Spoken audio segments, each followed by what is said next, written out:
But before we do that, I just want to bring your attention to the LPR. You have two O-rings on the, you have one here on the LPR and one on the volumizer. Now, if you can, unscrew your volumizer. So here we just have this is the meat of the front block. Now we've got our volumizer O-ring here, and we have our LPR O-ring here. If either of these are urethane, replace them with Buna. Much easier to work with. This one I believe comes urethane almost all the time. This one I can't really remember if it was Buna or not. And if they're dry, lubricate them. If they're cracked, replace them, obviously.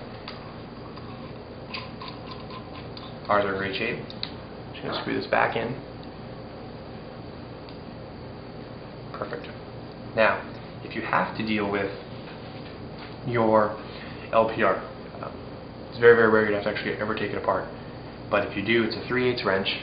You unscrew it, and you'll have all of your items pop out, just like in the NME owner's manual. No point in covering it here.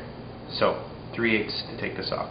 Now we're looking good here, so what we're going to do is we're going to take our cover, and we're going to put it in over top of our LPR. Now remember that when you're looking at your front block, you have the hose connecting on the bottom. So when we're looking at it like this, we want to make sure that we have the part of our casing that has the hole for the mounting to screw in here, but also you have to look for this hose hole right here.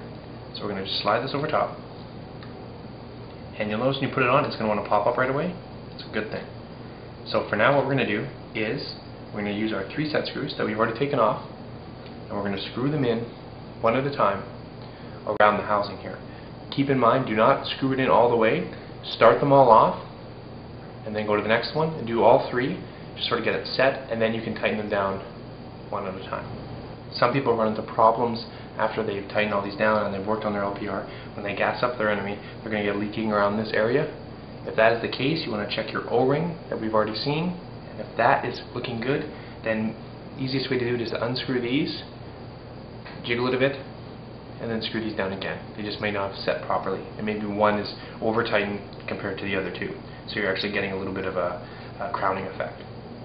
Now, one other thing that I always recommend for individuals who find that when they air up their NME, if they're getting a lot of air leaking here, it's this connection right here.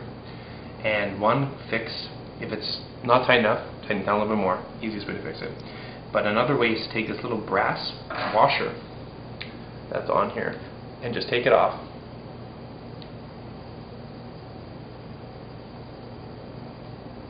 So take off this brass washer and flip it upside down and then put it back on.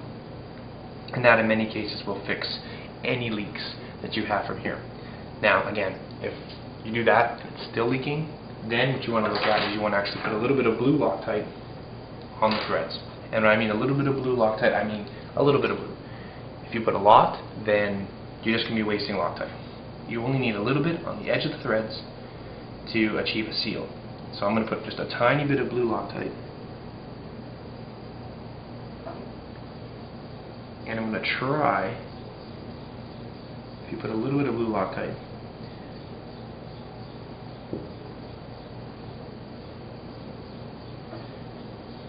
to get it all the way around, because you're not going to need a heck of a lot of blue Loctite. And once you've got enough Loctite on there, on the edge of the threads, you can then take it and thread in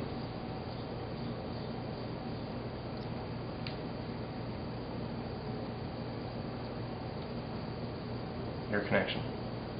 So we've got it, we've applied Loctite. Now we're just going to take this connection here, use our screwdriver, and just tighten it down. Now, if you put way too much Loctite, you're going to notice a lot of additional Loctite on the around here. I put a little bit more than I wanted to at one point, so I got a little bit here.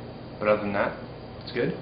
The key is, now that you've applied Loctite, do not, I repeat, do not put the rest of the marker together and air it up and go, oh, it's leaking from here, I messed up, or I shouldn't have used Loctite, blah blah blah. Loctite, if you read the instructions, it tells you specifically it sets in 20 minutes, but it takes a full 24 hours to cure.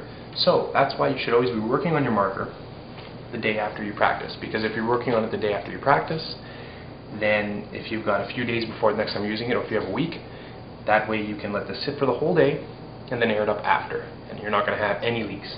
So now that I've put blue Loctite here, and once I put my marker together, I'm not going to air this marker up for at least 24 hours. That way I know that this is set. So we've done a regulator piston, we've checked this O-ring, and we've put lube on these two here.